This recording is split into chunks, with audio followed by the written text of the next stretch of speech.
¿Qué tal estáis? Bienvenidos y bienvenidas a una nueva entrevista de La Voz del Autor, en este caso, indagando en los artículos que se han publicado en la última edición de la revista de Porcinews España de junio del 2024. Hoy ya nos acompaña alguien que aparece por primera vez en esta serie de La Voz del Autor desde que empezamos un año atrás. Hasta entonces, ella es Raquel Fernández Rodríguez, técnico veterinaria en Agropor, como dijimos la vez anterior, una de las empresas de producción porcina más importantes de la región de Murcia, y con ella indagaremos en la concentración de dosis seminales y su influencia en la eficiencia reproductiva en granja, ¿no? Que así se recoge también el nombre del artículo en la última edición de Porcinews. Ella también ha colaborado en este artículo. También hacemos especial hincapié, como hacemos siempre, con Enar González Ramiro, quien ya ha estado aquí también con nosotros en ediciones anteriores, con Anselmo Martínez Moreno, Jonathan Sánchez Osorio, María José Martínez, Álvaro Guerrero Masegosa, Juan Conesa Navarro y Paula Sánchez Jiménez, que también ha estado ya en veces anteriores con nosotros. Así que ya le doy paso a ella. ¿Qué tal estás, Raquel? Gracias por acompañarnos. Hola Oscar, muy bien, estamos muy bien. Muchas gracias por la invitación.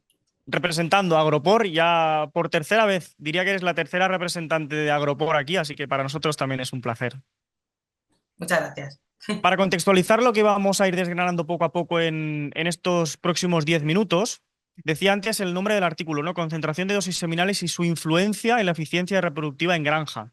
A partir de ahí, directamente ya preguntarte, ¿no? ¿Qué es lo más importante que debemos saber en relación con la inseminación artificial, ¿no? Ya que sabemos que, que ha sido fundamental también para facilitar mejoras globales en la fertilidad, en el avance genético, en el trabajo en granja y sobre todo también en la sanidad del dato reproductivo, ¿no?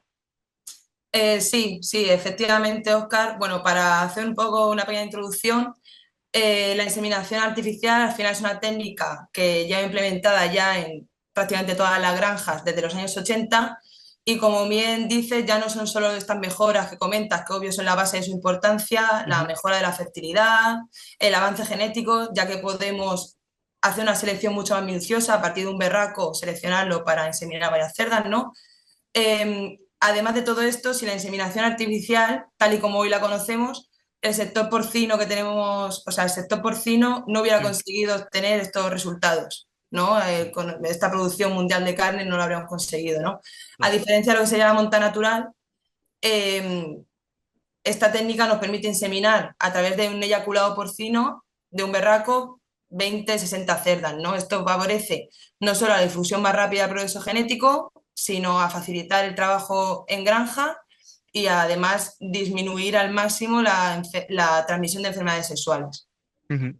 Luego también en esta línea se sabe que hay parámetros no relacionados con la técnica de inseminación artificial que tienen gran influencia en los resultados, ¿no? Sobre todo en fertilidad y del tamaño también de la camada. Entonces, ¿qué ejemplos nos podrías poner al respecto de esto que decíamos?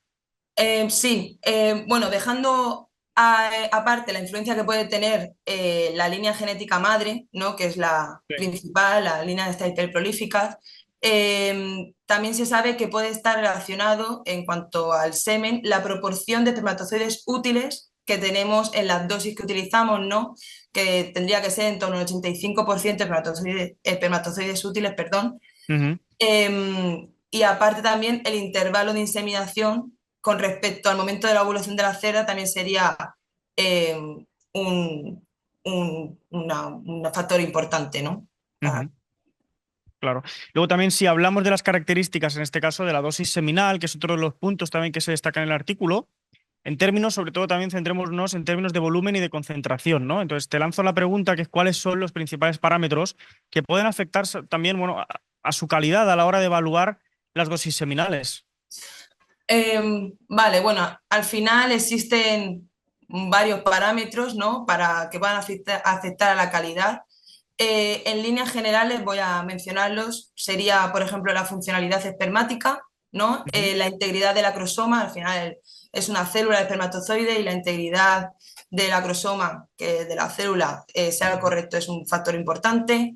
El nivel de contaminación que tengamos en la muestra, la morfología de los espermatozoides, al final pueden tener morfoanomalías y cuanto más morfoanomalías tenga el Ujú. espermatozoide, peor calidad tendrá. Grado de aglutinación, también pues, depende de varios factores, pero una cosa sería la temperatura. Si no es la temperatura adecuada, estos espermatozoides tienden a aglutinarse y eso Ujú. perjudica la calidad del semen. La motilidad, la calidad de movimiento que tenga, ¿no? Y la concentración de espermatozoides. Ujú. Actualmente estos parámetros son revisados en los centros de inseminación, ¿no? Y por lo general no suele haber ningún problema, está todo muy bien estudiado.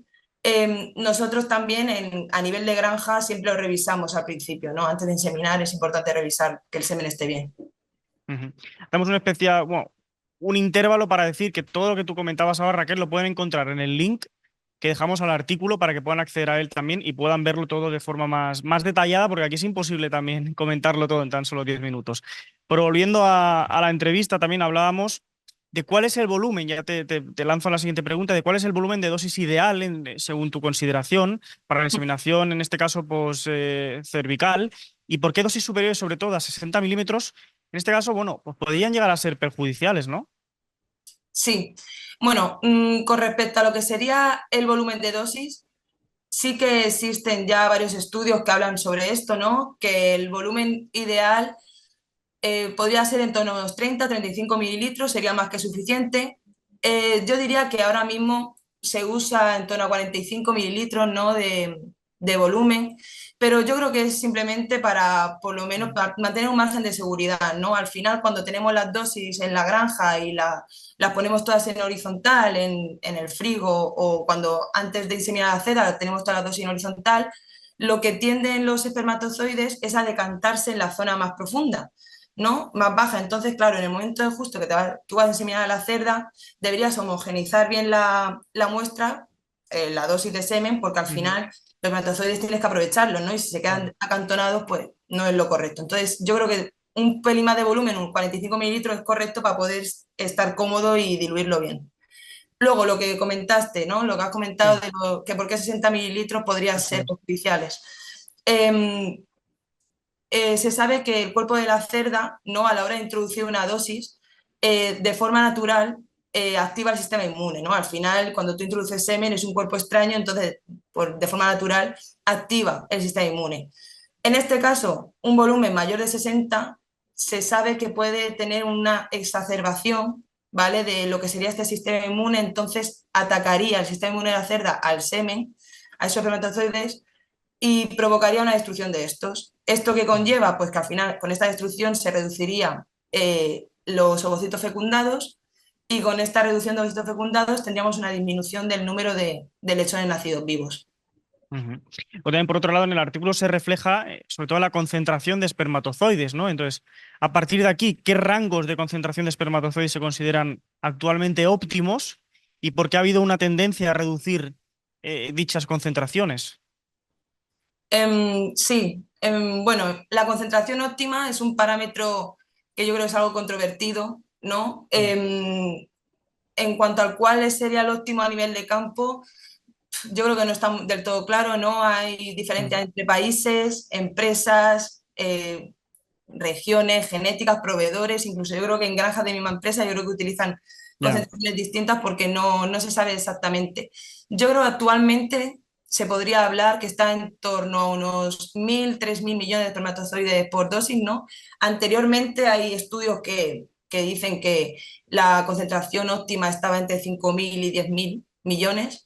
Entonces, tu pregunta de por qué hemos tendido claro. a reducir esta concentración, ¿no? Yo creo que al final todos trabajamos en el sector y al final sabemos que trabajamos para una empresa y al final siempre lo que buscamos es la mejor eficiencia, ¿no? Eso es. Si tenemos una concentración que funciona bien y bajamos un poco la concentración y vemos que sigue funcionando exactamente igual, pues yo creo que está claro, Claro. ¿no? Y luego también que es importante en este sentido, según lo que tú decías, que es importante saber sobre la concentración ideal, que es importante también que la audiencia sepa.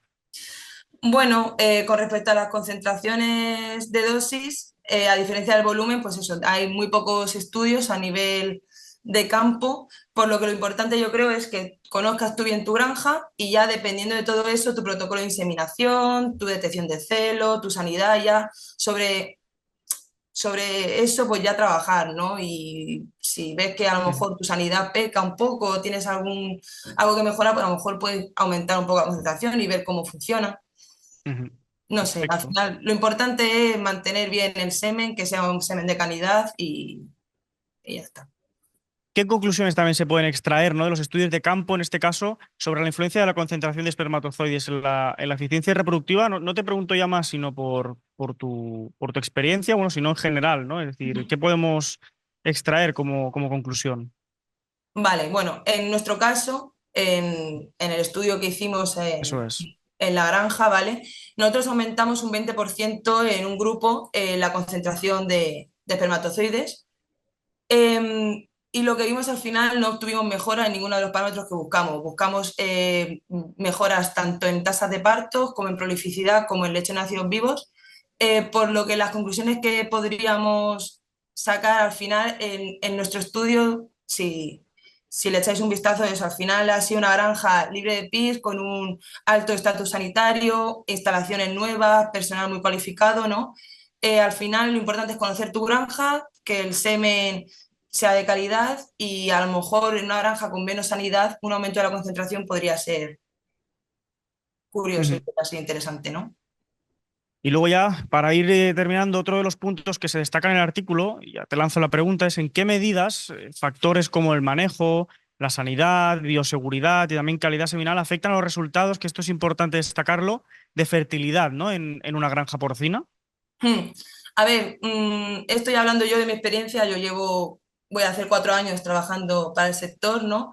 Yo diría que si tú la granja la conoces bien Ujú. y tienes esos factores que comentas, ¿no? Cubiertos, los resultados de fertilidad van a ser excelentes. Y todos esos factores que hablamos de sanidad, instalaciones, manejo, siempre se va a tender a mejorar, ¿no? Y nunca todo va a ser perfecto. También otro Eso es. factor muy importante que tenemos sería la alimentación de la cerda, una buena alimentación, tener tu curva de alimentación correcta, la Ujú. alimentación en la adaptación, eso podría mejorar también tu fertilidad en la granja. En fin, son muchos factores. Y luego ya para acabar, decías ahora prácticamente 4 años trabajando para el sector, entonces ya te pregunto, ¿no? Así para cerrar la entrevista, ¿qué recomendaciones tú darías, según tu experiencia también, para optimizar las dosis seminales y maximizar la eficiencia reproductiva en granjas porcinas con diferentes condiciones, sobre todo sanitarias y de manejo? Vale. Al final, yo creo que es muy importante estar en contacto directo con tu centro de inseminación, ¿no? Tener información también es importante sobre el aislamiento y la temperatura que tienen esas dosis que una vez salen del centro de inseminación hasta que llegan a tu granja, cómo se han mantenido esas dosis es Sí. importante. Y luego ahí en la granja tener a la gente muy mentalizada, que ni se les ocurra dejar cuando se deja ahí las dosis antes de meterlas al frigorífico, que no se dejen al sol, por supuesto, que no cojan temperatura. Al final tener la cadena de frío controlada. Luego la refrigeración, tener termómetros que te vayan registrando las temperaturas cada 5 minutos, más o menos, para que tú tengas controlado eso, tener incluso alarmas que te puedan avisar de que si ha habido algún fallo para estar tú atento. Las dosis en las cámaras no ponerlas junto a la pared porque en la pared es donde más frío hace, ¿no? Es donde menor temperatura se registra. Al final hay mucho ver con el microscopio, formar al personal. Nosotros cada cierto tiempo formamos a nuestro personal y les damos unas pequeñas charlas sobre cómo se tiene Ujú. que ver el semen al microscopio. En fin, hay Sí, varias yo creo formas. que ha quedado claro, ha quedado claro. Pues nada, Raquel, técnica veterinaria en Agropor, como decíamos antes, una de las empresas de producción porcina más importantes de la región de Murcia. Gracias por acompañarnos y gracias por tu tiempo. Muchas gracias a ti, Oscar. Con ella hemos estado repasando el artículo Concentración de dosis seminales y su influencia en la eficiencia reproductiva en granja. Como he dicho antes, tenéis también el link en la biografía del vídeo para que podáis ampliar todos los detalles que no hemos podido hacerlo ahora en la entrevista con ella. Si os ha gustado, dejad un like, suscribiros al canal de Porcinews en español y como digo siempre, nos vemos hasta en la próxima entrevista. Hasta entonces.